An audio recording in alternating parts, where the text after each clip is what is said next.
What's going on, guys? We're here today to talk about a wonderful movie that came out a couple Fridays ago. I am talking Shang-Chi, y'all.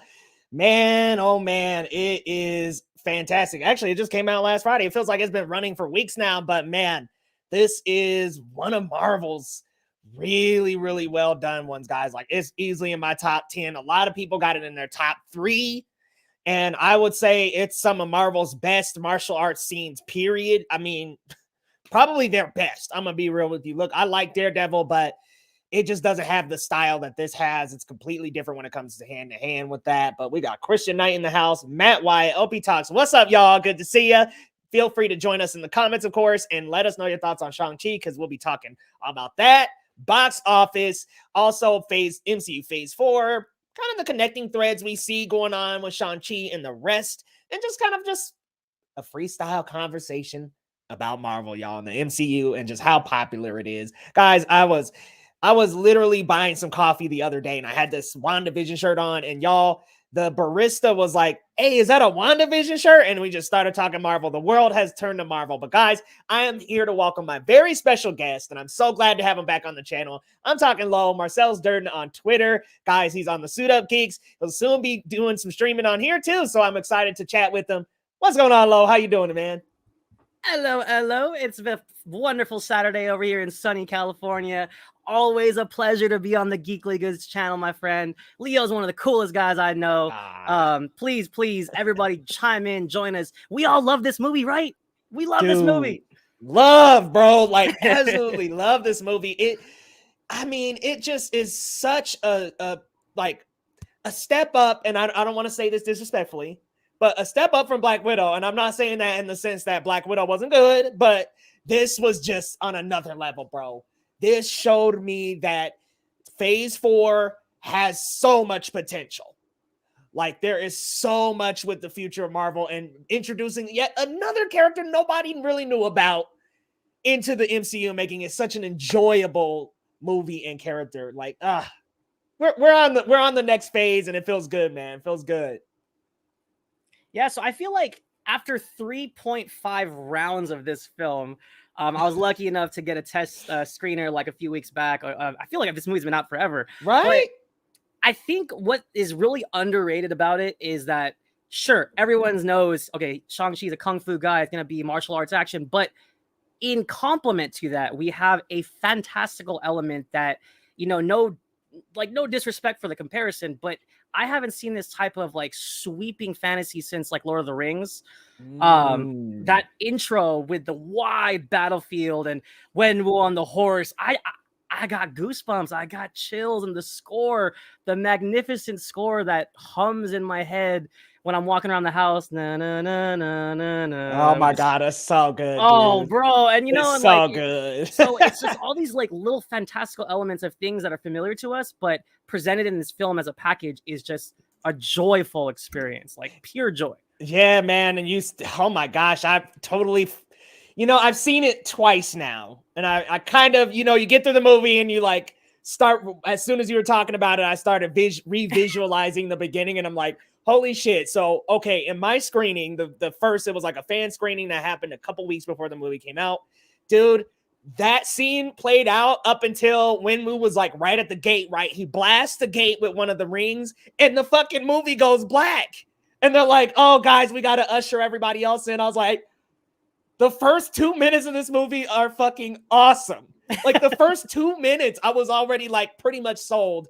Like 10 out of 10. 10 out of 10 already. I was rolling on it, man. Oh no, my but gosh. You know what's funny is that intro continued to roll, and it was so beautiful. Like just him going into Ta Lo and meeting Shang-Chi's mother, and just beautiful storytelling. And it's like that all complements the epic, most well choreographed scenes in the entire MCU. So, and I didn't get this on the first watch, but on the second, the pacing improved for me.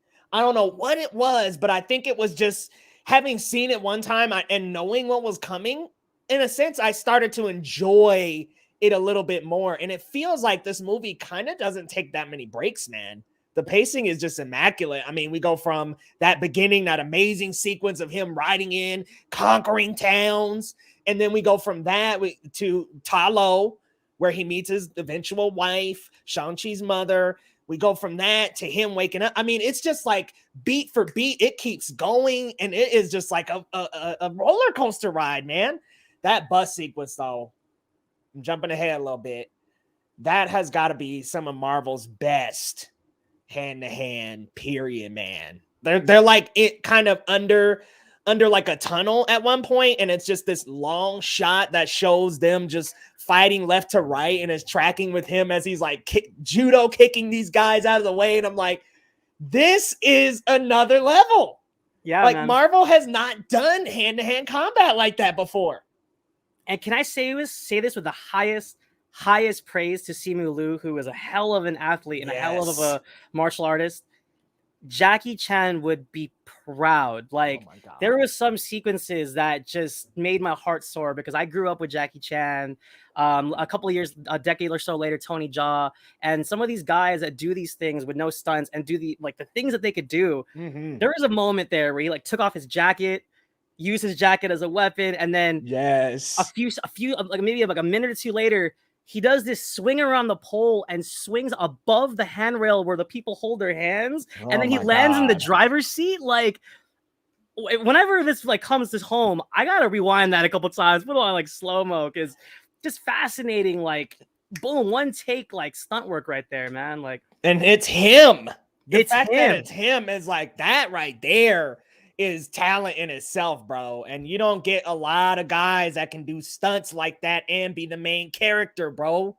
Like, damn, talk about a dual role. And you say that, I totally would love to have this scene and just frame by frame this shit. And just like see it frame by frame, bro. Like every kick, intricate. Every land. It's amazing. And it's just tastefully edited as well. Not too jarring of cuts. Marvel never really does the long take thing. So it does an excellent job of actually keeping a good pace with that fight. And the fights are long, man. These ain't no little 2-3 minute scuffles, bruh.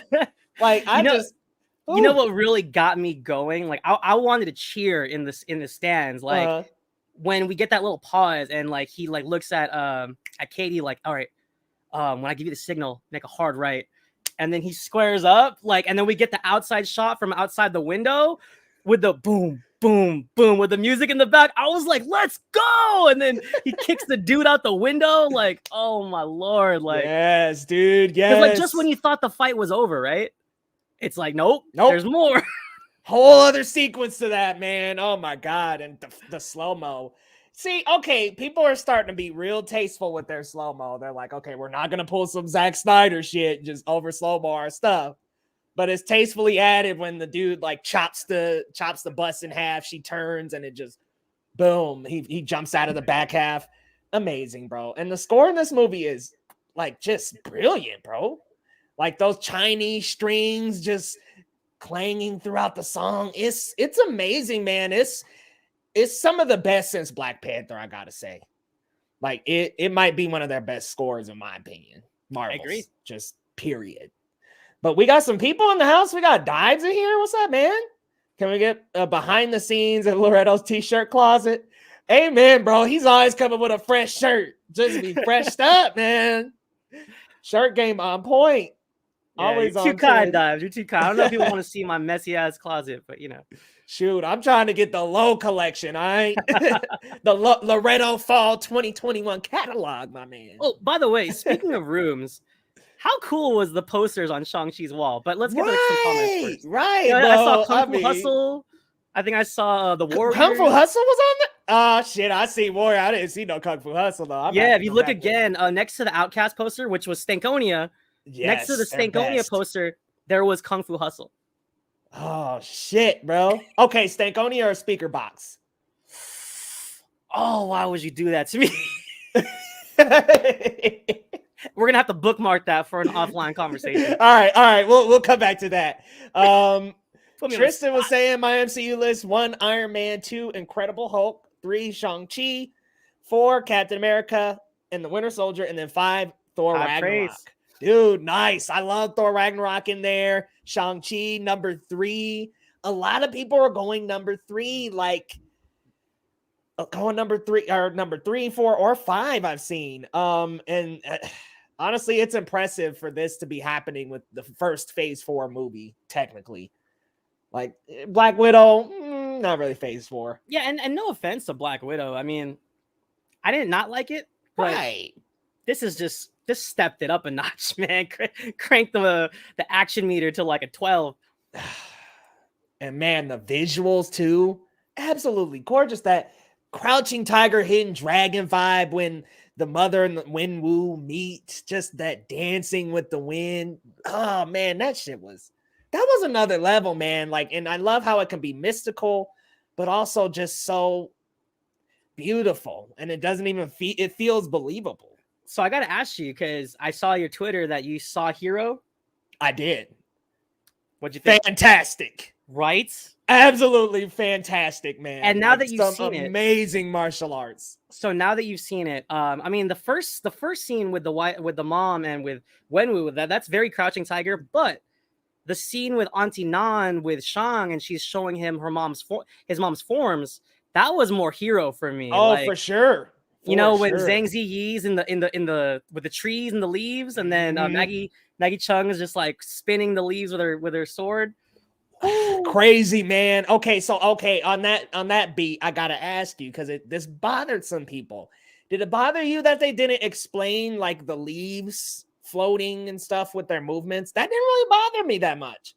I don't think stuff like that needs to be spelled out, because we've already established that the heart of the dragon gives the land a source of power, and for me that's enough. Like if you're one of the people, it's like being from Asgard. You know what I mean? Like Asgardians have more strength than us. They're from a magical, mystical place, and that's the way I interpret it. They didn't need to explain none of that, and with their forms and their chi and like, I get it. It's like.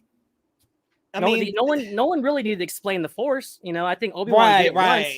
Right. Once he did it once, like, sorry, all right. And it was just in all living beings. So it's like, oh, okay, that's really the only explanation you get.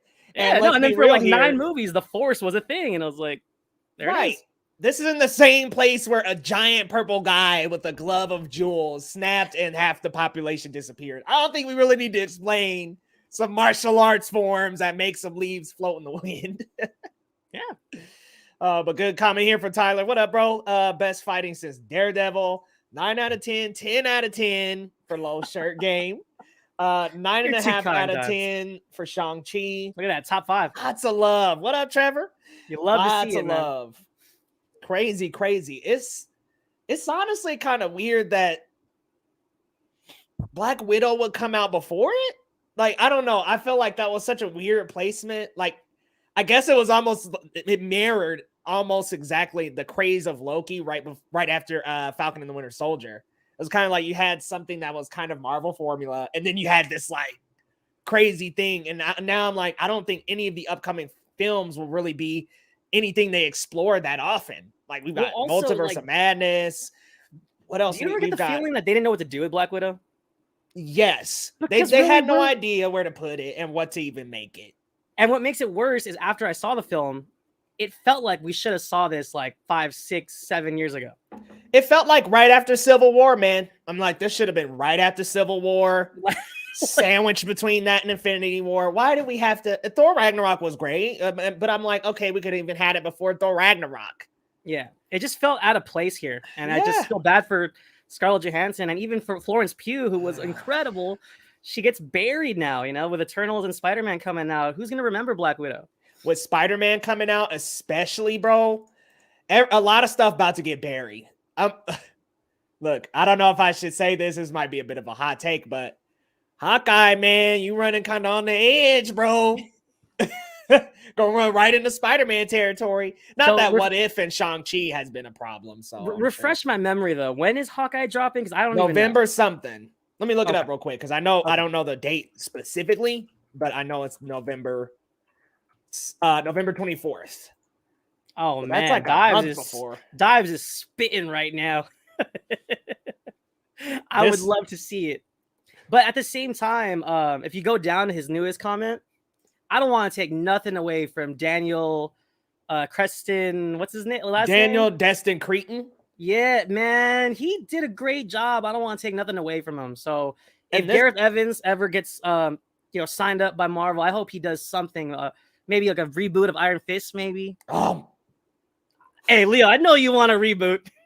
So okay, Daniel Destin Cretton, by the way, this is his first action fair. He did a fantastic job for this being his first action. But dude, I definitely want a redo of Iron Fist. I want Iron Fist and Shang-Chi to be together in the second Shang-Chi movie. And then you can do Shang-Chi 3 and you can have the Heroes for Hire. You can put Luke Cage in there if you want to throw Spidey in the movie. Like, I mean, you can go full on Heroes for Hire and just grab a bunch of different Street Fighters from all over Marvel, put them in that movie. Daredevil could come back. I mean, let's be real here, guys. There could be a lot.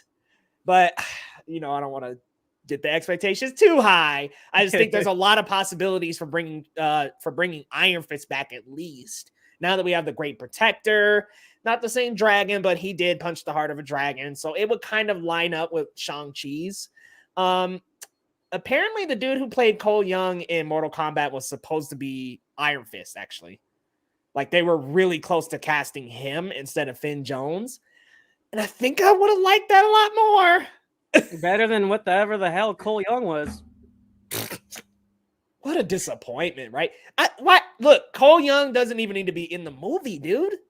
Liu Kang, Johnny Cage, those are like your two mainish characters, or follow the Sub-Zero Scorpion stuff. But really,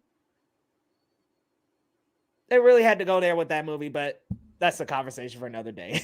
I was gonna say, we went off the rails. Are we still gonna go through the rest of Shang-Chi? Yeah. I was gonna actually pull back and ask you, what did you think about the exposition in like the second act? It kind of hit us as soon as we got to Ta Lo. We got a lot of explanation, that's kind of where they hit the message of he has to embrace both sides.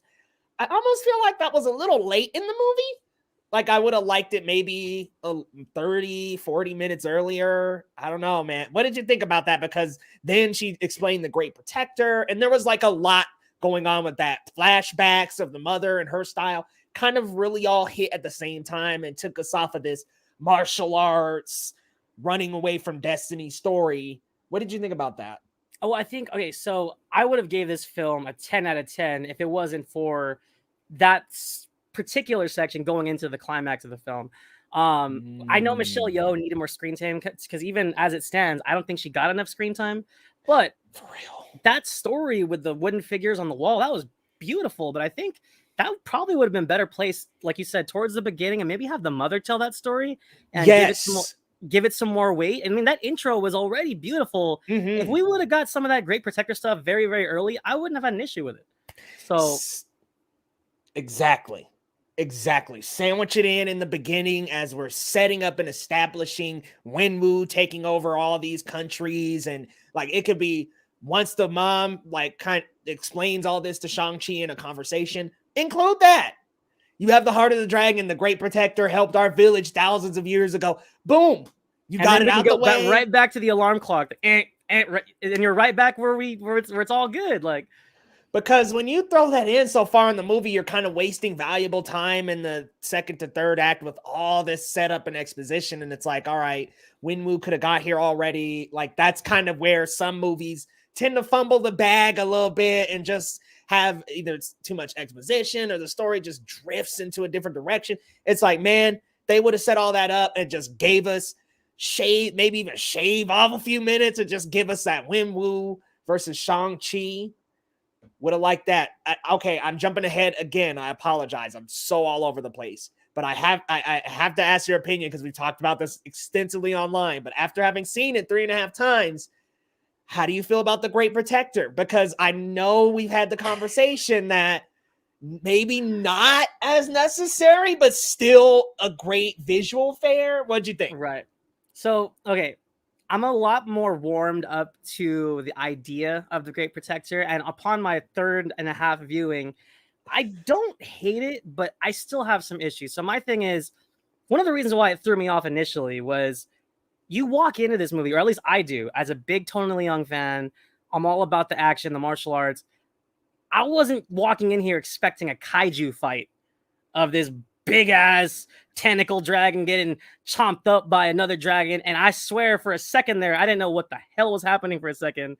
And then I'm thinking in my head, like, wasn't Shang-Chi fighting his dad? Like, now we got these big ass monsters over here. Now we got Godzilla versus Kong in the background, y'all. So, I mean, if I could do a quick rewrite, I mean, who am I to even do this? Like, I'm not worthy to do this, but I just feel like it would have flowed a little bit better if, let's say, we get that moment where Shang gets the power of the rings, right? And he has that little fireball and then drops it on the ground like, what's up, Dad?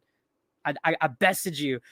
If the dweller dude popped his head out for a second and they defeated him together and just closed the gate, that would have been fantastic. And then maybe like the Great Protector comes out of the water to honor like the fallen soldiers at the very end, and we see him flying because he did that. Remember when he comes out the water and it's like he's like over the candles and it was beautiful. That would have been cool. Like, we didn't need to see him eating up all the soul suckers and like it was really excessive at that point. And then I'm not gonna lie, like seeing Shang on his head, it reminded me of like Never Ending Story, but like in like a cheesy way. And it just it didn't hit with me. I was like, I don't need to see Shang-Chi riding a dragon to impress me. I don't need that to be like, wow, look at him ride a dragon. I don't know. It didn't hit with me on that. Felt too spectacle, huh? Too spectacle. Yeah, so that was a little on the nose, but I mean, I didn't mind the dragon. I just feel like it could have been done in a lot more tasteful way, I think. Could have been more of just like an appearance instead of like a necessity. Yeah, he was on screen for like what, 12 minutes? Yeah, 15? He had a nice grip of screen time. But I think that it was necessary to at least include the dragon. I'm with you there. I think it would have been cool if Shang-Chi dropped the rings and then Wenwu didn't go for the rings or anything, but he's just like, okay, I'm like got in his stance, squared up and was like, I'm gonna show you what 1,000 years of training has done to me, and just like went after him. And it was hand to hand, y'all. No mystics, no rings, no dragons, nothing, no souls. It's just them duking it out hand to hand for like a while. Like, I want a 6-7 minute battle, man. With little quotes in between that trigger flashbacks and stuff. Like, I mean, father, son to the death. And then, like you're saying, had the soul sucker come out, he still sacrifices himself, but them working together is what pushes it back. Then the Great Protector can come out and woo, okay, everybody, the whole city gets showered in that mystical water. Man, and if we could have got some more Michelle Yeoh fighting, that would have been tight. Like, but I mean, like all of those complaints aside, I mean, upon seeing it again, like a lot of that stuff came full circle, especially like the mom's quotes of the harnessing the light and the dark, like that got fleshed out a lot better for me. I wasn't crazy about him and his dad going back and forth with the rings. Like, too much, but that next time I watched it, it was more tolerable and it was more clear because initially, like, I was getting fuzzy on exactly what was happening. It was a lot of like flashing rings, you know. So yeah, and I liked it. I really did like it a lot. But if it was more martial arts based and hand to hand based, I think I would have been a little bit more impressed because that first half, that's all that was. Like they gave us all of that. Like it was perfect. like, Yeah, when he first walked up to him, like, I'm not afraid of you. And then he was like, you are. Boom! Boom with the rings. Like, imagine if he would have did that without the rings. Like, I was kind of looking for something like that, man. Like, yeah, where it was like, I don't even need the rings to like whoop some ass. Like, let's be real. Right. He's tens of thousands of years old. I kind of wanted to see Wenwu without the rings, man.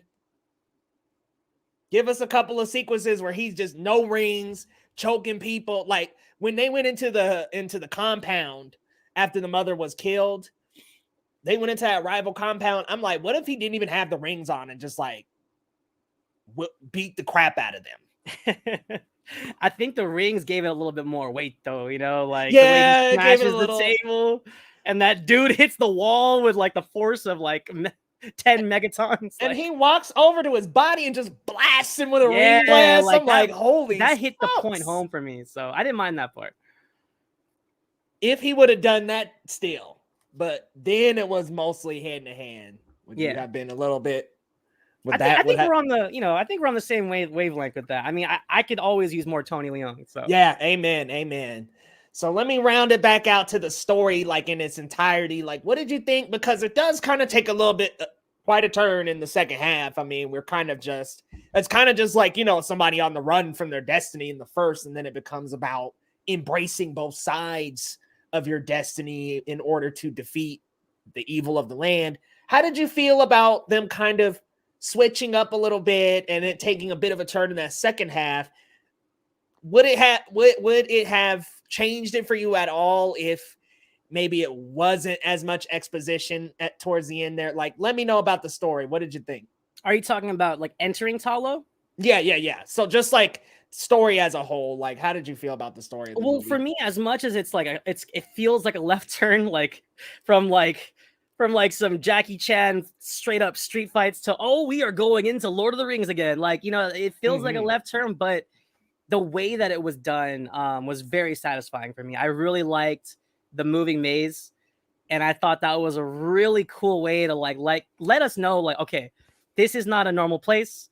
This is a magical place, but it was a fun way to like build some adventure. We had some moments. I think Jeff Goldblum would have been like, "Must go faster, must go fast." When the forest is closing up. And that kind of stuff's fun for me. And I'm not gonna lie, like when they come through the waterfall, it was almost Jurassic Park-esque for me, man. That's the part that took my breath away, and I fell in love with Ta Lo. Like the nine-tailed fox and the weird-looking horse and the Morris's family without the faces. It was so wonderful, man. And the colors, they were visually gorgeous, man. Like visually just stunning. Yeah. And so that was a welcome twist into the story because we have all this like fisticuffs and then we land in this magical, mystical place. It was wonderful. It's kind of like a splash of the waterfall, if you will. It kind of gives you a nice little break and reprieve from all the action. Ben Kingsley cracking those jokes too the whole time. He was great. He's a hoot, man. Great. And up to that point, it was all bone crunching and like chase. Like up until that point, it was like breakneck, So I think that breath of fresh air with that world was really refreshing. Because we go from the bus to the tournament to the city fighting on the side of buildings. Like it was just nonstop for a minute there. Yeah. All hand-to-hand combat, Jackie Chan versus style. The death dealer with the 2 knife grabs. Like, oh, what, Winter Soldier? Right? They did it twice. He's like, oh, Buck, you thought you had it, huh?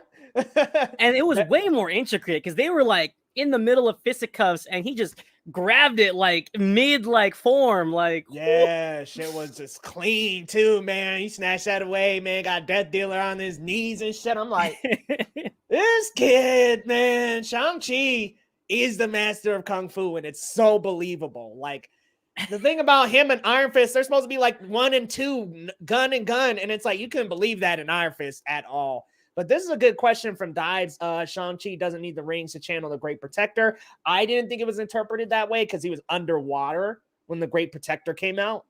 So I was like, okay, I think it's kind of one of those, like, he has an actual spiritual connection because he has the heart of the dragon. I hope so, because it was kind of odd to me that the mom left Talo and was practically powerless or whatever. So that would be really cool if that's the case with Shang. Because when she told him he had the heart of the dragon and he's like underwater, and then he like thinks back to that phrase, then that's when the Great Protector like arrives. That's how it was interpreted to me, is that he channeled that within his spirit. You know what I also didn't catch though, because I think it was part of the Great Protector like protecting him, was the water going into his nose. I didn't catch that until I saw the rewatch.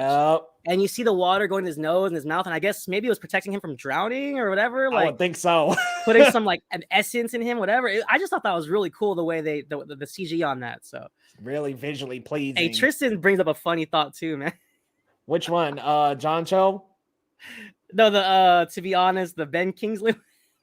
Oh, I'm just an actor. I'm not gonna lie, that Planet of the Apes story had me wrecked. I thought the monkeys were acting as they're riding the horses. I was dead, dude. Oh my! I thought if the monkeys could do that, what could I bring to the world? Yes. He's so good, and I love that they provided explanation, because it's like, all right, well, we got the real Mandarin here, so like, what are we doing with the whole Trevor Slattery stuff? But I'm glad they at least brought him in. He kind of explained a little bit. Got hired. I also loved how Wenwu laughed that whole thing off. Yeah. Like, oh my. That was hilarious. He like deconstructed it. Like he was named after a chicken dish. Love that man, bro. Tony Leung, bro. Please put him in way more American cinema. He has more charisma in his eyebrows than most people have in their entire bodies. That man can make some expressions, bro. Woo. Yeah, man. He's a legend, man. Speaking of, let's talk about Wenwu a little bit. So lots of people putting him on their top 5 MCU villains, period, man. Where does he line up for you, and what did you think of him as a villain? Honestly, and I don't know, maybe I'm biased because I love the guy. I so many films of his are near and dear to me, like Infernal Affairs, Hard Boiled, Chungking Express. Hero. You got to catch those, by the way, if you haven't seen them. Hard Boiled, I have seen. I got to check out the rest, though. I love this dude, man. And besides that, I like the way this story presented. You could really relate to him because he was a guy, he was practically a warlord for centuries. Mm-hmm. He fell in love. He found his peace. He just wanted to be with his family. Like, not too different from Tony in the cabin with Pepper. You know, this guy, I mean, maybe he did some bad things in his lifetime, but he really wanted to settle down and be with his family. And all that backstory for me just gave his character a depth and weight that as a villain, you rarely see that type of storytelling and story arc. So he's my number 2. Oh shit. Right behind who? Thanos? Right behind Thanos. Right on his ass. Okay. All right. You know, I really agree with you. He has a relatable thread to his story, kind of brings some perspective into, you know, what he's doing toward the end of the movie. Yes, he was a warlord, but like you're saying, kind of trying to settle down and get with the family and actually, you know, do right a little bit. But I gotta say, that guy was, after his life was gone, he was ruthless again. And I just love that nothing stood in his way, not even his son, and how adamant he was about getting him involved in all of it, only so he could save the mom. It's a relatable mission, and that's what makes some villains just so excellent, is when the villain doesn't think they're the villain of the story. It's same with Killmonger, same with Thanos. They're doing all these things that to them, it makes sense, but it's wrong. It's always one step too far. And it's like, okay, some of the stuff you're saying kind of makes sense. I get it, man. You love your wife. You're thinking you're hearing her, but it's too far, man. It's too far. And I'm wondering if the Eternals somehow play into that. I wonder if that was a deviant. Like, I'm so curious as to how they're going to tie that in, if they will. And I think for me, they did it well with the haunting voice, but I feel like I wanted to dive more into it to where like it almost feels like it's a mental illness, maybe like maybe he's just losing his marbles. He's been alive for centuries, you know, and I think that would have been interesting. I think at some point the time constraints of the story, you can only dive so deep into that without getting away from Shang-Chi's arc. So and what was interesting there, you say that, I thought that's where they were going.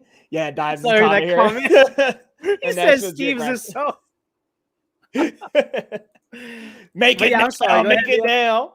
now. But I thought when the aunt said he still have on the rings, I thought that was an implication of, okay, the rings are making him, psychotic, wearing them for so long. I thought that Right, was kind of what like was Lord of the making him Rings, mental. right? Yes. So I was like, that okay, has this is inherent the evil same. when you put it on, right? So. Yeah. It's like, okay, this is the same Lord of the Rings, been there. So I was like, okay, this makes a lot of sense. He's mentally deteriorating. And then they said it was the soul sucker calling him, and I was like, oh, okay, well, yeah, like they didn't dive into that more, and I thought that would have been interesting if they did, like. Yeah, bring Winwoo back for an episode of What If next season. Yes, please. 2 Yes, thumbs up. please. Thank you, Tyler. Abso-freaking-lutely. And bring Tony Leung in for the role. We need the same guy. His Oh my voice is gosh. so damn elegant, man. He is a master of his craft, even when he speaks English. And I think this is one of his few, if only English speaking role, I think, in years. I can't remember seeing him in an English speaking role. So I was gonna ask you if there were any, because I'm trying to think back right now. I mostly Chinese work. So is this like his big Hollywood debut? Yeah, I haven't seen him in much else. Minus like even Wow. Hero, that was all subbed. Yeah, when it that's a released in Chinese cinemas. movie. So I think this is his big when debut. when Hero came out, Tarantino had his name on it, like Tarantino Presents, and I think he helped get it distributed. But yeah, they didn't go with a dub or anything. It was all subbed. So thank God, dude. Them dubs. Oof. I can't do it for the live action, bro. I can't do it. But okay, I gotta ask you about the post-credit scene. We're gonna start with the second one, then we'll back up to the first. Sure. So, okay, we see the sister, Xiao Ling. She's got the 10 Rings organization. It appears that she's taken over. She's on the throne. Do you think this is the formation of a new villain, or do you think this is the turning around of the 10 Rings organization? See, okay, that's a really good question, and it sucks because I'm rooting for Xiao Ling. I can't even say the actress's real name. I can't either, bro. But I know Xiao Ling is her name in yeah, Shang-Chi. she was wonderful, man. And it's hard because I could kind of see her being an anti-hero, maybe. But yeah. I also like maybe playing with that possibility of her having her own what do you call it? Not intentions, but motivations. I think that would be really interesting, especially like in a Shang-Chi sequel. Maybe he's trying to like pull her into the right side, but she's just doing her own thing, being a boss. And I think that'd be really interesting to play with. Also of note, I want to note how her post-credit sequence was almost shot for shot with our introduction to Wenwu on his throne. Except she leaned to the right, Wenwu leaned to the left, but the zoom out with the army was almost identical. Almost the same shit, dude. I'm gonna have to go watch it one more time for that detail. I was watching that stuff, man. That's awesome, dude. Good catch, because I did not catch that. I agree with you. It would be best if she had her own motivations, because wasn't there, when they were supposed to go to Ta Lo, wasn't she at first kind of like, well, why should we do that? Like, why not just not get in the way? I wonder if the whole time she was like, let me get through all this, blah, blah, blah, and then I've got my own agenda. Like, I've got my own thing to do. Like, why don't we just let our dad do some shit? Maybe he might die and I'll get the throne, right? Like, maybe that was her intention the whole time. And then she went, helped him out and whatnot, but then came back and was like, shit, this is mine, y'all. Like... And they ask her for help, and she's like, nah, I'm not really in that race, but I got this going on over here. Dude, okay, even if, I don't think I would be mad if she was like a villain, to be honest. Yeah. Because like maybe not like the main villain, but like kind of like a subplot villain, like to complement the whoever the next villain is in the next film. So a better execution of the role of Ghost in Ant-Man and the Wasp. Not saying that Ghost herself, but like she's just that secondary type villain that's not really a villain, but her and Shang-Chi's motivations clash. So yeah, something like that would be tight, bro. it would make for good drama for sure.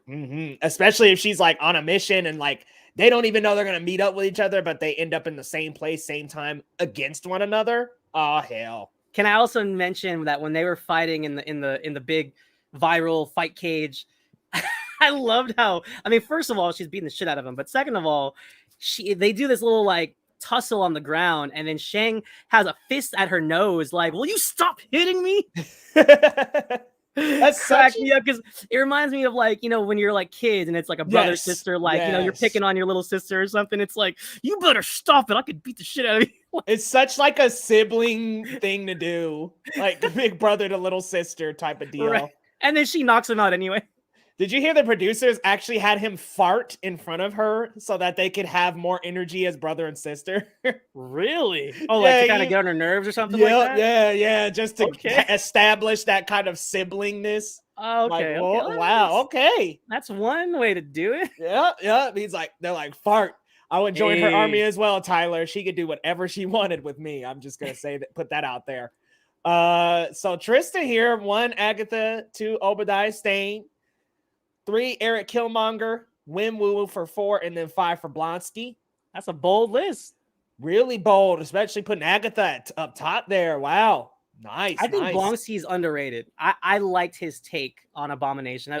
Some people don't like that film, but I like Tim Roth there. You know, I went back, bro, and watched it. It's not as bad as I remember, man. It's really not. That chase through Brazil, fire, bro. And the whole final battle between Hulk and Abomination, I'm like, this is like top 10 MCU battle potential. It's really well done. And I think just people just wrote it off as like a CG mess. But if you really watch it, it's pretty clear. No, man. And you have the car boxing gloves. Oh, so good. Poof, poof. Just freaking awesome. You like ripped the car in half. It was like it really was just a cool little final action sequence. And then when the army is about to take out Bruce, he turns into the Hulk. Like that whole sequence was tight, bro. I don't know, man. I honestly really like Incredible Hulk. And if you ever look at my rankings, it's actually pretty high up versus some of the more bottom tier MCU. So so we get spill over into our letterbox a little later.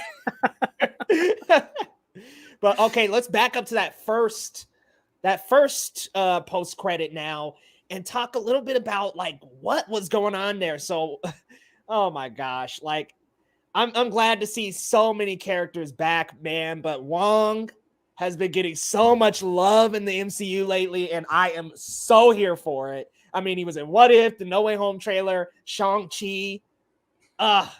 Man, I'm loving seeing Benedict Wong so much more. But he takes them back to Kamar-Taj, back to Doctor Strange's compound. They're with, of course, oh my gosh, Captain Marvel now has long hair, which is a little bit weird. It's like, okay, what's going on with the time and all that?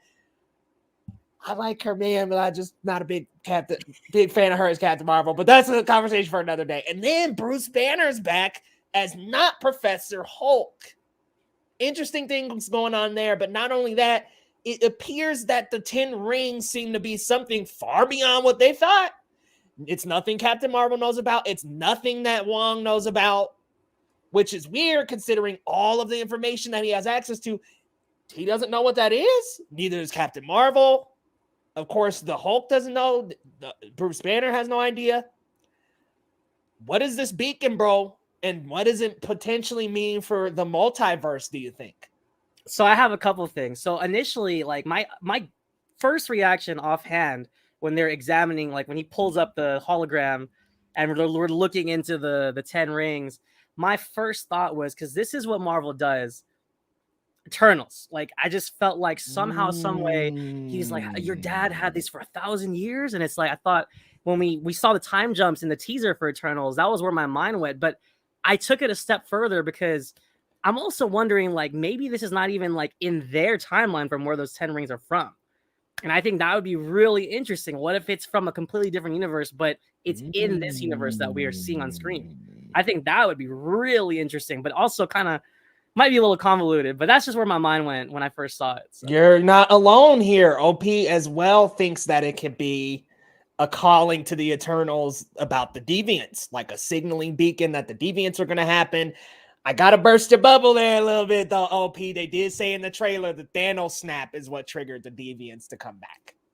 So they did kind of give some context there, but I am not denying that it was an Eternals, some kind of beacon for the Eternals.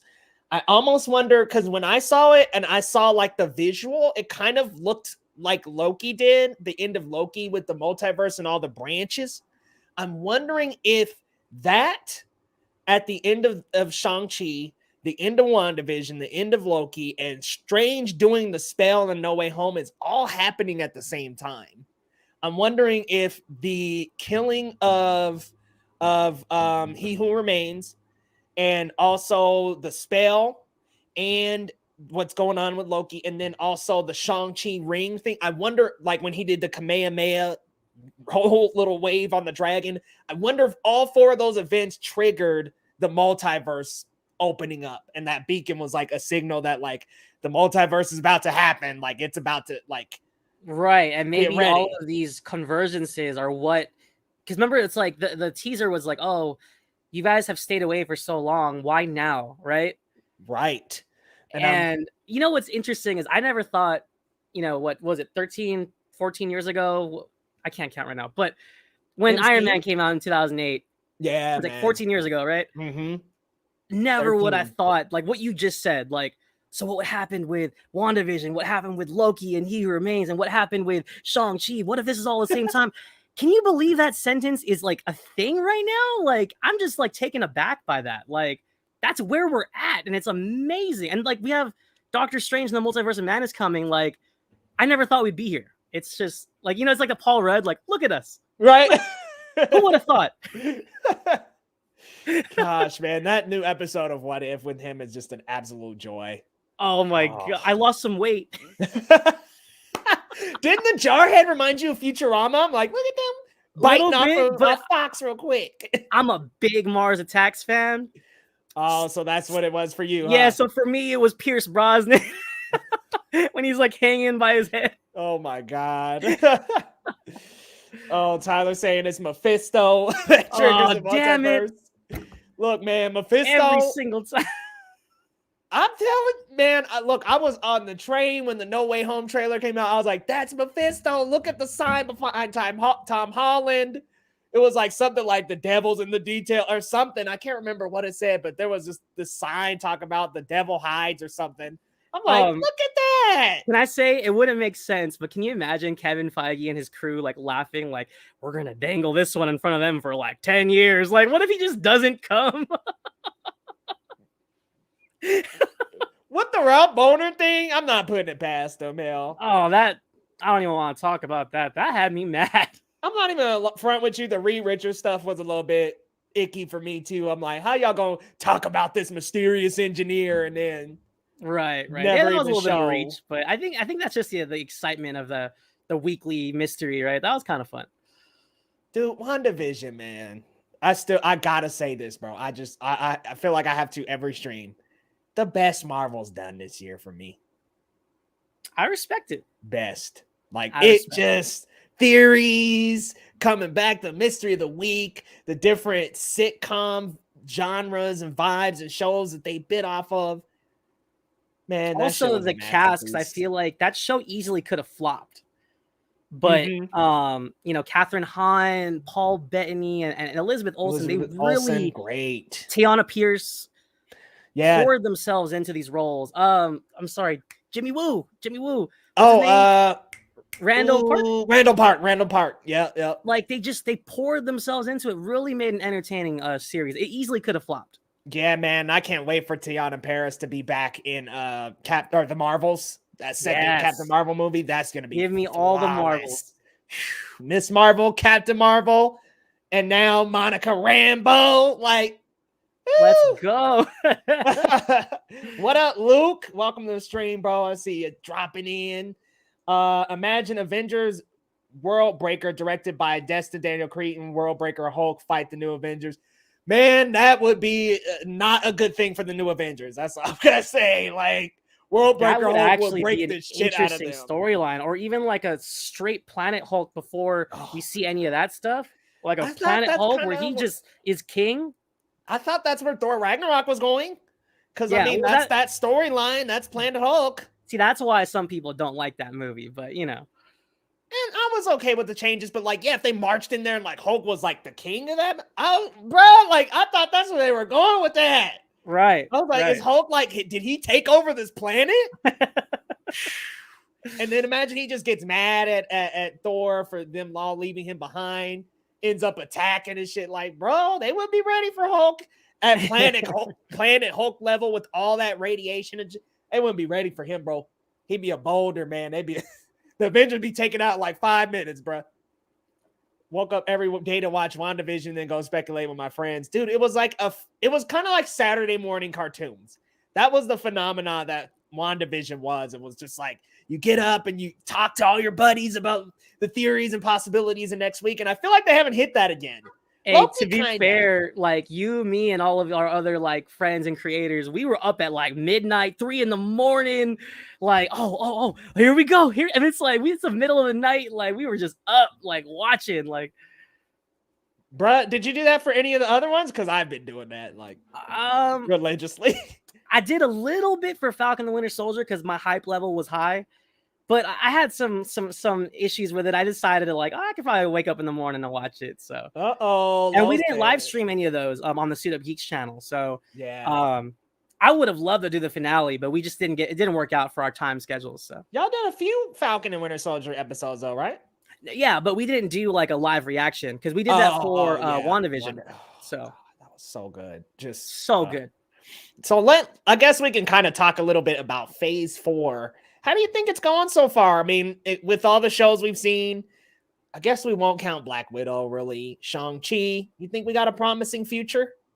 100%, without a doubt. And nothing against WandaVision, but and up until Shang-Chi, Loki was such a refreshing breath of fantastical air.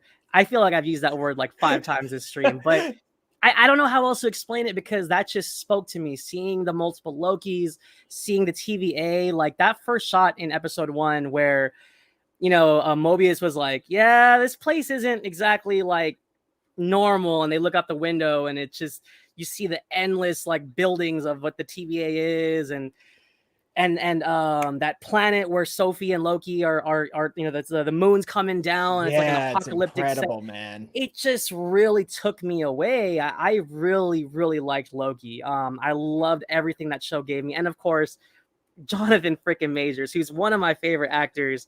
Anyone that hasn't, please watch The Last Black Man in San Francisco. Please watch The Five Bloods if you haven't. Jonathan Majors is a tour de force, and he's getting his MCU stardom, and it's rightfully deserved. So. Oh my god! And he just came into Loki and just was flawless. I was like, damn, he just got right on screen and had all my attention. Can I also say how like swaggy it was? Yeah, I loved it, man. With the apple and the robe, he was just like, "Oh, hey, what's up?" Just kind of came on like, "Hey, y'all!" Like full confidence, swagger and shit. It was amazing. Yeah, man. I loved Loki. That was my favorite. That was definitely a highlight up until Shang-Chi kind of just leveled with it. But yeah, I hear that, bro. That's how WandaVision was for me. I gotta say, I wish I loved the last Black Man in San Francisco, but I did like Jonathan Majors in the movie. So I gotta, definitely agree with you on his performance in that movie. That movie. Yeah, it's okay. Not big on it. Yeah, that's my area. I mean, some of the shots really connected with me, and I hear some it, bro. of like the gentrification plot lines there really hit with me because I see it. Like I see it here. So, you know. But anyways. But he's great. Like, and it honestly, that was WandaVision for me. I was like, man, look, I liked Loki a lot. Don't get me wrong, and especially the finale was amazing. Not to mention we were in the castle, right? We're in Kang's castle and freaking what's her name? The little time clock. Howdy. Hey y'all. I was like, oh my goodness. Hey, that was the jump scare that broke the internet. Yeah, it was. You see everybody like got scared out of their minds. Sitting there watching, you're sitting there watching it like, and then she's, hey y'all, and like, oh shit. Like, didn't expect that because like she was so close too. And just Tara man. Strong, by the way, delivered in that role. Man, that's incredible. Aces. Incredible. But you know, Loki, the first 3 episodes for me did not hook me in, man. I was like pretty bored. The first one just felt like re-exploring the in-game stuff, and I was just like, okay, let's get into this character more. Once it got to that 4th episode and they're off that purple planet and all that jibber jabber from that episode, man, it was a roller coaster ride from there. Getting to the Lokis, getting into Kang's castle, all that stuff was phenomenal. But I just couldn't with the first 3 episodes, man. I think that's how some people were with WandaVision, which I see that too. Yeah. But man, it was incredible. That finale is one of the MCU's best episodes, period. That's counting Daredevil, all that. One of their best in their library, bro. But which one are you anticipating the most coming up in the next phase? I mean, we've still got Eternals coming this year. No Way Home, Multiverse of Madness is coming next year. Black Panther 2 will be coming a little bit later. We also got Hawkeye. We've got, what else do we have? She-Hulk. God, I can't wait for that. We've got a lot coming, man. But what's like your top 3 that you're anticipating the most? You know, honestly, this is so hard. I'm such a big Chloe Zhao fan. I know some people think Nomadland's boring, but I really enjoyed the writer. I just like how in-depth she gets with her characters. I think she's going to bring a lot of that to the Eternals in the best ways possible with this amazing cast. You know, Kumail Nanjiani and Gemma Chan and, you know, Salma Hayek. I think that's gonna be there, and it looks beautiful already. I'm excited for what we've seen, but man, that No Way Home trailer took my soul from my body. I just was not. I wasn't prepared to see. I mean, we heard the rumors, we heard the endless chatter on the internet, but to see it, to hear the Goblin laugh, to see Doc's hello Peter. Spider-Man 2 is near and dear to my heart. You know this. And that's my number 1 for sure. Thank you, bro. Thank you. No question. Without question. And I got to put Eternals right there just because I'm hungry for fresh stories. This is why I like Shang-Chi so much. It was very different and nothing like we've seen. And I think we can get some of that with the Eternals. So that's my number 2. And of course, gotta be Multiverse of Madness right after that, just because the sheer weight of the multiverse. And we need, first of all, we need explanations. Second of all, with Sam Raimi dipping his toes into some of this horror aspect that's been rumored around, and what he could do with Doctor Strange, I think is really exciting. So very exciting. I mean, there's just so many cool things with Multiverse of Madness. It seems like they're so under wraps about it. And Benedict Cumberbatch came out and said, guys, this is going to be as big, if not bigger, than No Way Home. And I mean, in the last few weeks, we've gotten some things that can really shake the MCU up with the Dark Strange. He might be in Multiverse of Madness. The rumor is Captain Carter could be in Multiverse of Madness. I'm like, dude, what is going to happen in this movie? I'm also wondering, are we going to start seeing what everyone's waiting for? Maybe mutants, maybe the first family? I'm not trying to force the issue. I'm not trying to force the issue, but what if we get hints, if we got some Fantastic Four stuff, I'm going to scream, dog. Because it's on the slate. Remember, they announced John Watts. They showed the logo. Did you see what I marked for the No Way Home trailer? Freaking Tom Holland's laying on the ceiling next to Zendaya. It looks like a 4, dog. I don't know.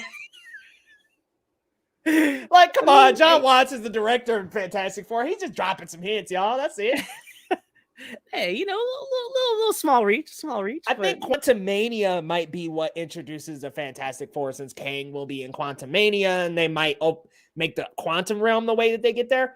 But it very well could be the multiverse is opening up, which would provide a explainable reasoning for the mutants to come in and exist, Blade to come in and exist, and the Fantastic Four, because it's okay, where things are standing right now with the universes just doesn't really seem like they would be in the background the whole time. You know what I mean? If they just said oh yeah, the mutants have just kind of been off in the, well, why wouldn't they be in the fight against Thanos? It would be kind of messy if they just said they were around in the background, kind of just operating under in the shadows. It's like, well, with the Thanos stuff, then you got to say, okay, here's why Eternals weren't here. Here's why X-Men weren't here. Do we want to do that? Or do we want to say Multiverse of Madness opened all that madness up and now they're here?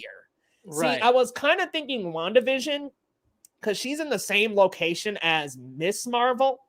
I'm thinking that's how Kamala Khan gets her powers with the opening of Westview. That magic was like spreading over the land. I'm like, I kind of thought that's how mutants would be formed, or at least mutates like Miss Marvel. Not sure if they're going to do that, but I thought that's how the mutants were going to come out. No mutants in that movie. Man, did you think Professor X or Magneto will show up in WandaVision? I mean, after the boner thing. Well, before the boner stuff, like before the finale, I was thinking Magneto, dog. Professor I'm going to X. be honest. I think I was hoping for like Michael Fassbender or something, but I thought maybe it was possible. But, you know, I think we got our hopes way too high for WandaVision, as excited as we were, especially WandaVision being the first Marvel content in, you know, a year. So, yeah, I think we just took that a little too far. It coming back like really had us all just digging in our minds for theories and I'm not gonna lie, I was on that engineer Reed Richards thing, and looking back, I'm like, yeah, that was a reach. Like, I thought, don't laugh at me, bro. I thought Tobey Maguire was gonna show up. I thought we were gonna see somebody mind blowing. Because remember, somebody in the cast, Paul Bettany said it right. Like Paul Bettany, he was gonna work with someone. I was like, who said it? Yes, he said that, and I was like, come on, Paul, why'd you have to do that to us? I'm not gonna believe a single thing he ever says now. Thanks, bro. After seeing Doc Ock and No Way Home trailer, it took me back to childhood. Yeah, man. I mean, Tom Cruise is Tony Stark. Well, I mean, that was some chitter chatter that was supposed to happen at one point. Hey, in his prime, I don't think he would have been that bad, because Tom Cruise has a charm to him, and he could be arrogant. He could be smart. Yeah, I don't know if I'm just too baked into, you know, Robert Downey Jr. being in my head that I just can't get past him, really. Like, you know, you take a little bit of like Maverick, take a little bit of like Jerry Maguire, you know, and like, because he has that swag, you know, like. Yeah, he does. He could pull it off. I don't know if I could see it after Robert Downey. This is an interesting comment. Multiverse, you can see Agatha, Mordo, and Magneto versus Wanda, Doctor Strange, and Professor X. Man, I would be just head over heels. I know that ain't gonna happen, sadly. I would fall out of my chair. Okay, and would you want it to be Fassbender and McAvoy? I mean, as much as I love Ian McKellen and Sir Patrick Stewart, I mean, it would only make sense. I mean, they're getting up there now, so I feel like you got to bring in the new versions because they're a little younger, and it could be believable that Michael Fassbender is Wanda's dad. Like, that could be a believable thing. So bring in the newer guys, like bring them in and tie that. I just don't know if they're gonna ever do that, man. Like, the plan for the mutants just might just be like apparently I think Wanda and pretty much the whole Maximoff line is cut because of the initial contract situation where they couldn't use the Magneto character, so they made him what do you call it, enhanced. They made him from Sokovia, just totally switched up the plot line there. So so it just doesn't seem usable anymore at this point. Tom Cruise would demand to do all this stuff. Yeah, he's like, get me in the suit right now. And then, they're like, Tom, the suit doesn't exist. Get me the suit right now. And then he breaks a fucking ankle, and they have to stop production for a couple of weeks because Tom Cruise demanded to be in the suit, and he walked the wrong way. Some old Mission Impossible bullshit. But man, like, I respect the guy, man. He's kind of crazy, but it's just we love him for it, you know. So all that running, bro. That man can run. that boy, man, he be running in them movies. Okay? What was that? Fallout, where he was running from like an exploding building, exploding building towards and through that rail and shit. I'm like, and then he jumped up towards that building, but that's where he fucked his ankle up because he hit the side of that building. Like, damn. I was looking at that and I was like, I wonder if they left that cut in there. Like, look, this is where you broke your fucking ankle, bro. Right. they cut it like right there. Oh man, but yeah, Phase 4 seems bright, bro. I'm really looking forward to Spider-Man No Way Home, Multiverse of Madness. And I think I'm gonna go with you, the Eternals, for a fresh chapter, and because there's so much loaded talent in that movie, man. I mean, besides Salma Hayek and Angelina Jolie, you've got Gemma Chan, you've got Richard Madden. There's just so, even Brian Tyree Henry, Kumail Nanjiani. I'm like, this cast is packed. Yes. And it's Marvel's like most star-studded cast, period. They usually have unknowns and people who are lesser known, but I'm like, all these people, we all know them. We know all of them. Even if you haven't watched Game of Thrones, you probably know Richard Madden from something. So it's like, okay, each name just about on this cast list is a well-known person. Gonna be pretty awesome, man. I didn't like Nomadland. That was pretty boring. But I think that Chloe Zhao's direction was incredible, and I think she could bring that to the story and really give us some good action-packed scenes too. Because man, when Icarus was flying, zapping the lasers out of his eyes, whoo, man, that was dope. Have you checked out any of the Eternals comics? No, I need to. Man, Neil Gaiman has an amazing Eternals run. All right. No, I think you and Mando were recommending that one. So fire, man, fire. So good. So, okay, I wanted to ask you, we talked about this pre-stream. 45 days for Shang-Chi was the plan. This was an experiment that Disney was doing. I know Bob Chapek said it on a Disney investors call, that they were going to run Shang-Chi for 45 days in theaters. I think they're doing that with all Marvel now. What do you think about the day and dated release stuff after the box office with Shang-Chi? Do you think they need to even limit the 45 days? Like, they could let this run and swing for like 60, don't you think? But I think you that, and then also the day and date of release. I think what's unfortunate is that Pandora's box has been opened, and they're not going to be able to close it. And it's very frustrating as a lover of cinema, as a supporter of cinema. I feel like HBO Max is showing that this isn't quite working the way the film industry had intended. And I think it's hurting the box office totals. It's like not giving these films a chance to stand on its legs. And I'm very disappointed with the concept that they're even, I mean, I appreciate they're given the 45-day window, but in my opinion, they should just let the film breathe and earn the money and then stream it when it's all said and done. I think that would be the way, a win-win for both sides. So yeah, man, what do you think about the day and dated release stuff? Because HBO, man, look, I think it worked with Godzilla versus Kong, and I think there was like one other, let's see, GBK and Mortal Kombat, and I think I was like, okay, they need to like slow this down because it really hurt in the heights. It hurt. It even hurt some of their other stuff. Conjuring 3 made some decent returns, but not what they wanted. Space Jam got tore up by that, but they still made some okay box office numbers and returns. And then what was the recent? I think the exception was GVK because of the spectacle and people wanted to see it on the big screen. But yes, it's a battle. You can't just throw every single movie on the same day release. Like, some people just aren't going to go to see it, or they might not even see it at all. Maybe that film wasn't even on their radar, or they're going to pirate it. And no offense to LeBron James, but I wasn't clamoring for a Space Jam sequel. I don't know how many people were. What? No, I'm just I mean, I was cool with Space Jam. I just, when they announced it, I was like, oh, right. Okay. Like, cool. Another one. So that, I mean, I don't know how many people felt like that, but that was my impression. So I felt the exact same way, bro. When they announced Space Jam: A New Legacy, I was like, oh, Papa Raimi. Cool. Papa Raimi returning with Multiverse of Madness. Can't wait for that, man. I still wish I could have saw Spider-Man 4. Even all the wackiness that they had lined up for Bruce Campbell's Vulture and shit. I'd be down. Bruce Campbell's awesome.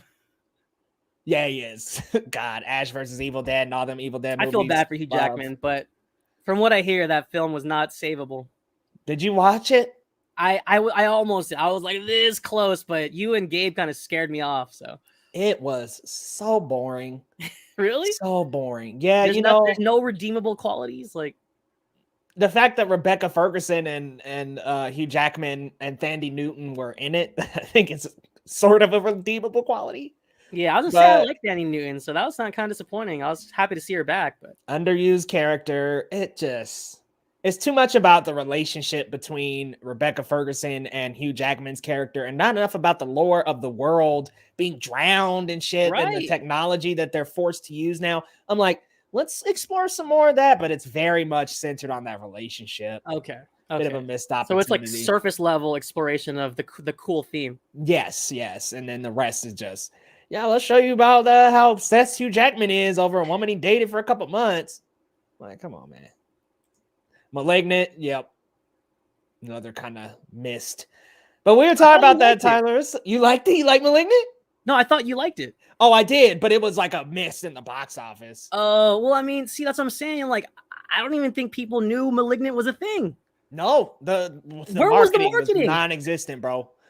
It's a little hard to market the movie after having seen it. I was like, well, okay. I mean, that makes sense, but still, I don't know if they're making any money on HBO Max. Are they? It's probably $5. They're not making enough nearly, man. See, thank you, Matt. That's just how, I mean, it was exciting. Suicide. Oh, we get to see it at home, but then when you think about it, where's the money coming from? And that was like before this all started. That was like the conversation. Like, how the heck are they going to make any money? And they haven't. And that's why freaking AT&T was like, peace out. Like, all right, Warner Discovery, y'all go ahead and do your thing. I don't know if it's a contractual thing, but isn't it weird that they're letting this play out? Or like, I feel like they should have cut the cord, maybe like step in, like, hey, maybe we shouldn't do this. Like, yeah, I think it's a contract. Like, it's inked that they have to release all that day and date. So everything else, every other Warner Brother release, Dune, all that, it's all locked onto the service too, day and date. That's gonna hurt the shit out of Dune, man. Denis movies usually don't do good anyway. Arrival, Enemy, Blade Runner 2049, Sicario, those did not do good in the box office at all. And then to throw this movie on the streaming, there's some book fans that are gonna be lined up day one, but I worry that there's not enough to beat the swarm of people that will be watching it on HBO Max or pirating it, because of high quality digital version will be available to pirate the day of. And for like an acclaimed filmmaker like, you know, Denis Villeneuve, it's just so frustrating and sad as a fan, you know, so. Yeah. The day and date of release is really hurting the box office. I agree. But a lot of people are starting to love it, man. I just wonder what the future after the pandemic has for the day and date of release stuff in this 45 day. And I just think that it's probably never going to go back to like a 60 plus day cycle. I think it's just going to turn into, most movies have 30 to 45 days in the theater, and then it's straight to either VOD or a streaming service. Take your pick. Like, that's probably the future then, right? Yeah, man. But, you know, on a positive note, I'm very happy with how well Shang-Chi has done. So yes. On a positive note, in the box office so far worldwide, it's $175 million. It broke records. I want to say it's the best performing box office in Labor Day, I think. Yeah, it had the biggest Labor Day weekend. That's confirmed. Biggest Labor Day weekend. So that's huge in itself, because that's usually a very slow weekend for movies. But to, in a pandemic, defeat that record, big potential for Shang-Chi. It's going to run predictably this weekend, $33 million. It's squashing Malignant. Malignant's going to make $5. So, it was especially gratifying knowing that there was people out there that was expecting Shang-Chi to flop. They were just chanting it trying to bring it to reality. And it's just, I'm so glad it proved everybody wrong. Like, amen, bro. Like, I think the performance here is something that maybe even Disney and Marvel didn't see coming, but it's just a great kick in the nuts to everybody that thought it was going to just flop the day of. F the haters. I think the quality of the product like spoke for itself, man. So okay, I have to ask you. I'm not entirely sure of this myself. When it goes to Disney Plus, is it going to be free? Or are they going to lock it behind a paywall? That's actually a good question. I'm actually not sure about that.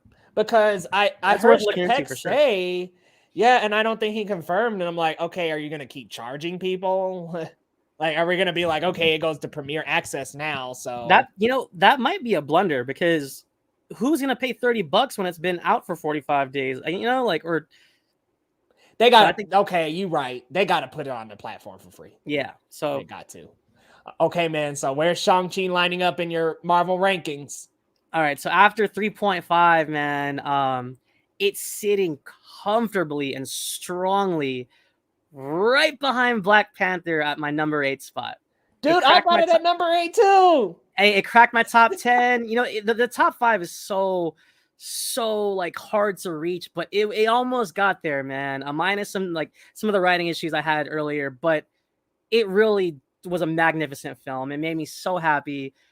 I have a special soft spot for Michelle Yeoh and Tony Leung, and seeing them on screen and seeing them perform, wonderfully with these new and up and coming actors like Simu Liu and I can't say her name, Meng, Xiao Ling, just a wonderful film. It just brought me so much joy, and I'm so happy other people enjoy it as well. So yeah, man, and I it's a phenomenon. Like it's sweeping through people kind of like Black Panther did. I hate to make the comparison, but it really is. It's enjoyable for everyone, and it's got an incredible score, great acting, incredible visuals as well that I didn't expect to be in the movie, but Ta Lo, the creatures, it's just absolutely incredible.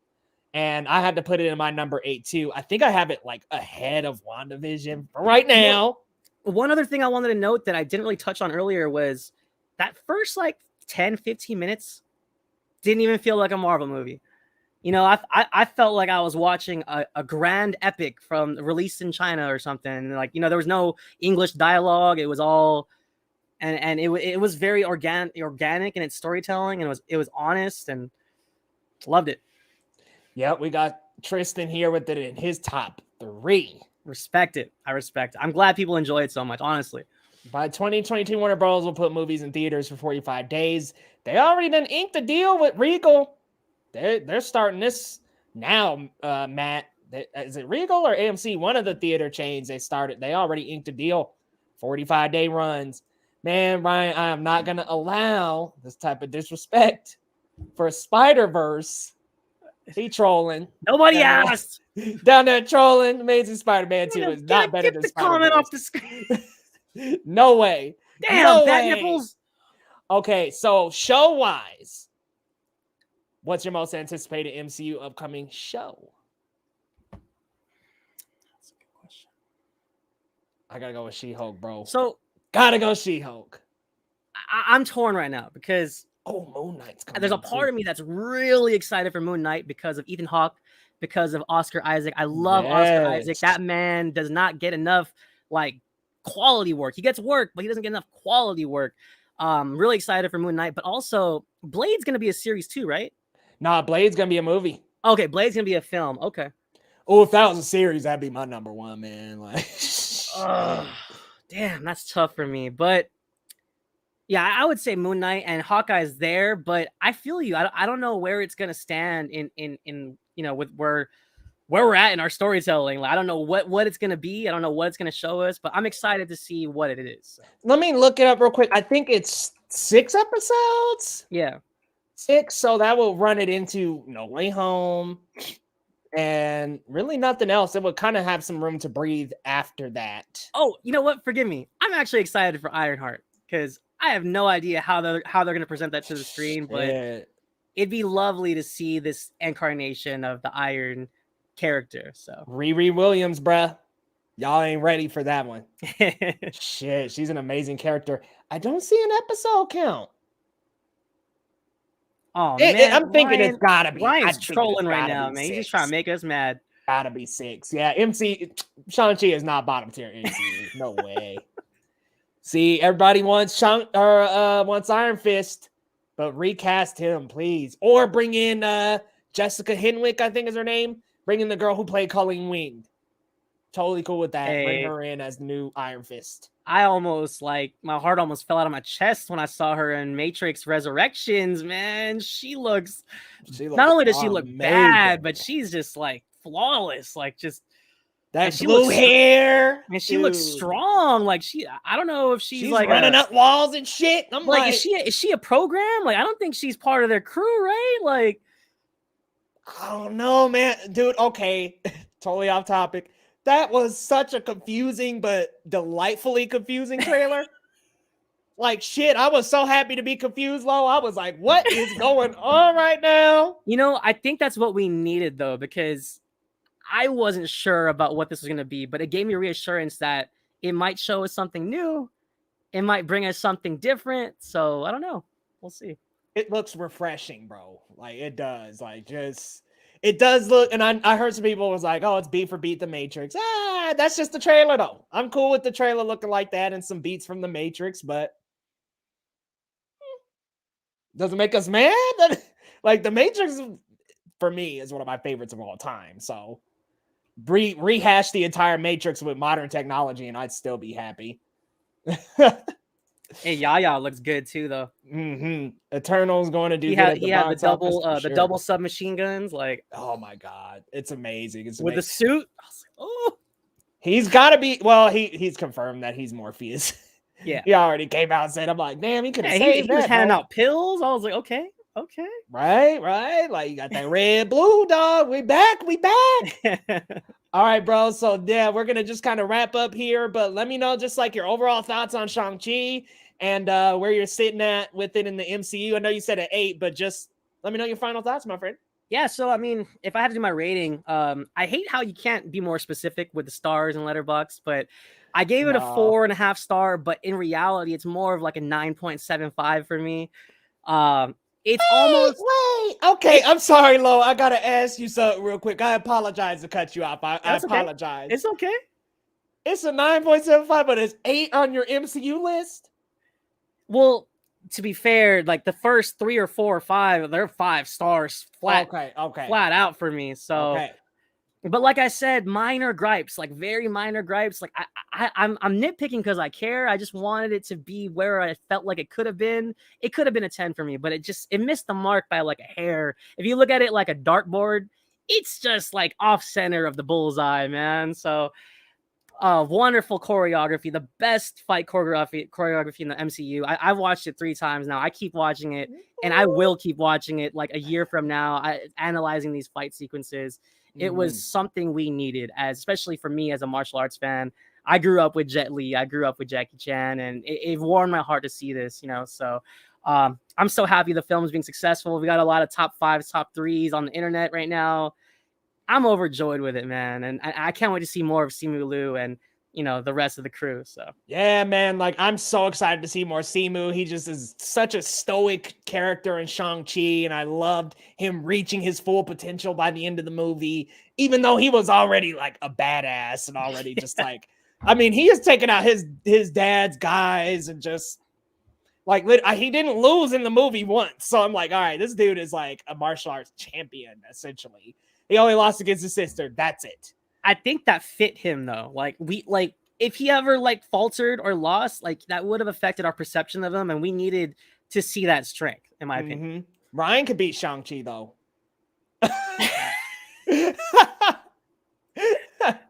Man, that nipple strikes. I wouldn't even look at that guy wrong. But the martial arts are some of the best in the MCU. It is the best in the MCU. No, they didn't do any in terms of martial arts and hand-to-hand. That's their best. Great long tracking shots, not a lot of cutting, very tasteful and very, very cool martial arts styles that you see in there. You see a little bit of judo. You see a little bit of Muay Thai. It's very nicely choreographed, and they actually do incorporate some great styles from martial arts. So really big kudos to Marvel for going that route. The production design is immaculate. I mean, Ta Lo, beautiful, just so graceful and gorgeous. The greens, the reds, the blues in this movie are just out of control good. And I love the messages that it presents, him embracing both sides of who he is, getting the rings, fighting his father when Wu's an incredible villain. There's just too much good to say about this movie to put it underneath the top 10, dude. It's incredible, man. Incredible. For me, I went with the 4-star, so I'm at an 8.5 out of 10. So I'm just B plus. Couple little minor gripes with the writing and things, the way things happened in the second half. But other than that, really good, man. But Loretto, it has been so good talking with you, man. Let the people know where they can find you and what's coming up on your channel. Yeah, so you can follow me on Twitter at Marcellus Durden. I'm also a proud co-host of the Suit Up Geeks. Follow us on Twitter at the Suit Up Geeks. We have reviews and shows every week.